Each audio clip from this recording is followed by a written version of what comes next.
Eh bien bonjour à tous les amis, supporters, supportrices parisiens, parisiennes, strasbourgeois, strasbourgeoises, supporters, supportrices d'autres clubs, amoureux, amoureux du football, bienvenue à vous. Les amis, écoutez, j'ai le plaisir de vous retrouver pour un avant-match un peu spécial de ce PSG Strasbourg qui se jouera demain au Parc des Princes pour la 8e journée de Ligue 1, le retour de la Ligue 1 après une deuxième trêve internationale. Hein, et ne vous inquiétez pas, il y en a une bientôt qui arrive, une troisième, celle de novembre. Bref, bon là ça va, on a quand même moins de pépins physiques que la première trêve de septembre. On s'en sort bien, tout le monde est bien, tout le monde va bien. Voilà, il y a même Presco, et ça je suis très content, Kimpembe qui a repris l'entraînement collectif. On espère vite le revoir sur les terrains. Et Lucas Hernandez qui apparemment est en avance sur le protocole de retour et qui pourrait, selon le club, peut-être espérer jouer quelques minutes avant la fin de l'année civile. Donc, pour le moment, à ce niveau-là, c'est quand même que des bonnes nouvelles. Voilà, parce que je pense que Presco et Lucas Hernandez ne seront pas de trop. Bref, les amis, cet avant-match va être un petit peu spécial parce que c'est mon dernier jour au Maroc et j'ai pas mal de choses à faire. J'ai pas eu le temps de préparer l'avant-match, j'ai pas eu le temps de chercher un supporter pour donner l'avis du supporter adverse. Ça va être un avant-match un petit peu voilà, à l'arrache, ça va pas être travaillé comme d'habitude, il y aura pas les statistiques, tout ça. Bref, comme je fais d'habitude, les 5 derniers matchs, tout ça. Donc veuillez m'excuser, hein, mais quand je rentre à la maison, d'ailleurs le débrief à chaud demain soir, ça sera à la maison. Parce que je rentre demain matin de bonne heure. Je prends l'avion demain matin à 7 h du matin au Maroc. Voilà. Donc, dites-moi en commentaire, les amis, avant de commencer l'avant-match, dites-moi en commentaire si vous souhaitez que sur ma chaîne YouTube, je vous mets un récapitulatif, une vidéo de toutes mes vacances au Maroc. Tout ce que j'ai posté sur mes réseaux, je le mets en une vidéo sur YouTube et dites-moi si ça vous intéresse ou pas. Bref, les amis, PSG Strasbourg, 8e journée. Comme vous le savez, on a quitté la Ligue 1 avant la trêve internationale avec un match nul à Nice et en laissant cette première place au Monégasque. Monaco a 2 points d'avance sur nous. Ok. Monaco joue ce soir face à Lille. Si Monaco bat Lille ce soir, Monaco avec un match d'avance aura 5 points avant PSG Strasbourg, aurait 5 points d'avance sur le Paris Saint-Germain. Ça commencerait à faire beaucoup. Et comme je vous l'ai dit depuis le début de la saison, cette année, la Ligue 1, ça va être beaucoup plus serré, beaucoup plus compliqué. Donc, il ne va pas falloir laisser trop de points. Là, hein, et regardez, comme quoi, tu vois, c'est quand même assez incroyable le football. Beaucoup ont oublié ça. Beaucoup de gens qui dramatisent, il y a quand même l'année dernière, au bout de la 7e journée, le PSG comptait moins de points que cette année, que nous maintenant. Et pourtant, l'année dernière, nous étions premiers. Et là, nous sommes pourtant 2e avec 2 points de retard. Parce que cette année, contrairement à l'année dernière, on a notamment un Monaco qui fait un gros début de championnat et qui ne perd pas et qui laisse très peu de points, qui a laissé moins de points que nous. Mais pourtant, par rapport à l'année dernière, à la 7e journée, on a plus de points au classement. Voilà. Donc, les saisons ne se ressemblent pas. Mais bref, donc là par contre, il va falloir que le PSG soit très sérieux, que le PSG fasse bien les choses. Parce que comme je te l'ai dit, ce soir, en cas de victoire de Monaco, tu démarres face à Strasbourg avec 5 points de retard.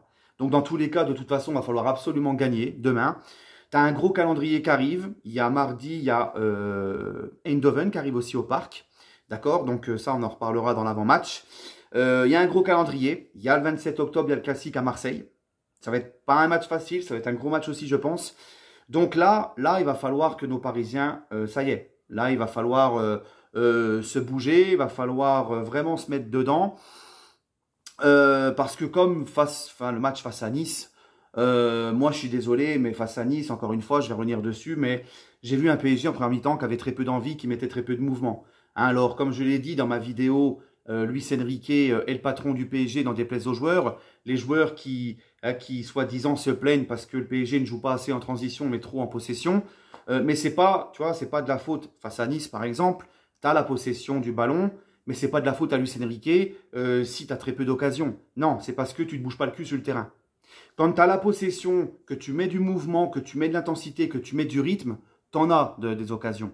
C'est juste qu'en première mi-temps face à Nice, le PSG ne s'est pas assez bougé, n'a pas été assez dans les duels, n'a pas mis assez d'intensité, n'a pas mis assez de rythme, d'accord? Et en deuxième mi-temps, comme par hasard, en jouant toujours avec la possession, en ne jouant pas non plus en transition, en deuxième mi-temps, tu as eu beaucoup plus d'occasions, tu étais beaucoup mieux, parce que tu t'es bougé les fesses. Donc c'est bien beau de dire, ouais mais le coach, les mecs sur le terrain, il faut vous bouger. Hein, quand tu as un jeu de possession comme Luis Enrique, il faut du mouvement, il faut bouger. Voilà, et ils en sont capables. Donc là, demain, moi, face à Strasbourg, je veux voir un PSG qui met les ingrédients qu'il faut. Parce que là, va falloir passer la seconde. Hein? Va vraiment falloir passer la seconde et se mettre en confiance avant le match face à Eindhoven et ne pas laisser trop de points à l'AS Monaco. Et au pire des cas, si Monaco ne gagne pas ce soir face à Lille, ben, tout faire pour au moins leur revenir à égalité s'ils font match nul ou leur repasser devant s'ils perdent. D'accord?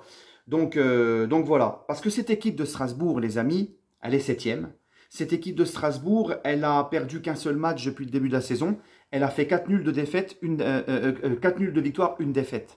Cette équipe de Strasbourg, elle est très plaisante à voir jouer. Cette équipe de Strasbourg, elle presse haut. Elle joue, elle met de l'intensité, elle te rentre dedans. Elle a un très beau jeu de transition également, rapidement vers l'avant, avec un coach qui a des très bonnes idées de jeu, qui a apporté un vent de fraîcheur à cette équipe. Et à chaque fois que Strasbourg a joué, on l'a vu notamment, ils ont battu Marseille qui était en pleine bourre, Strasbourg, à chaque fois qu'il joue, il y a des occasions, il y a des buts, il marque. C'est une équipe qui menait 3-1 à Lyon avant de se faire rattraper et de perdre 4-3. Donc c'est une équipe qui aussi également encaisse beaucoup d'occasions, mais c'est une équipe qui produit beaucoup de jeux et qui va, je pense, se créer des occasions au parc. Voilà les amis. Donc il va falloir bien faire les choses demain. Même si je pense que Strasbourg va un petit peu moins découvrir et un petit peu pas laisser beaucoup d'espace. C'est ça aussi, quand on dit ouais, il faut qu'on joue en transition, il faut qu'on joue en transition. Mais le problème, c'est qu'en Ligue 1, 9 matchs sur 10, tu peux pas jouer en transition rapide. Parce que les équipes, elles mettent le bus et elles t'attendent et elles bloquent les espaces. Tu vois? Donc, bon, bref. Moi, je pense que Strasbourg, demain, va un petit peu moins se découvrir, mais va défendre en équipe, va se battre, hein, comme ils ont fait face à Marseille. Ils se sont battus collectivement, tous défendus ensemble. Donc là, il va falloir que nos joueurs parisiens s'amusent pas à nous faire une mi-temps sur 2 comme face à Nice, comme souvent aussi. Là, il va falloir directement y aller. Voilà. Donc, parce que sinon, on risque d'avoir une mauvaise surprise. Et puis, voilà. Bref, les amis, j'espère que nos joueurs vont faire le job demain. Pour mon petit pronostic, ben moi, je vois un petit 3-1 pour le Paris Saint-Germain. Et puis voilà. Donnez-moi votre avis en commentaire. En tout cas, je ne veux rien d'autre que la victoire. Là, ça y est, faut y aller. Bref, donnez-moi votre avis en commentaire, donnez-moi votre pronostic. Et puis, on se retrouvera demain pour le débrief à chaud. Sur ce, toujours et encore, allez Paris.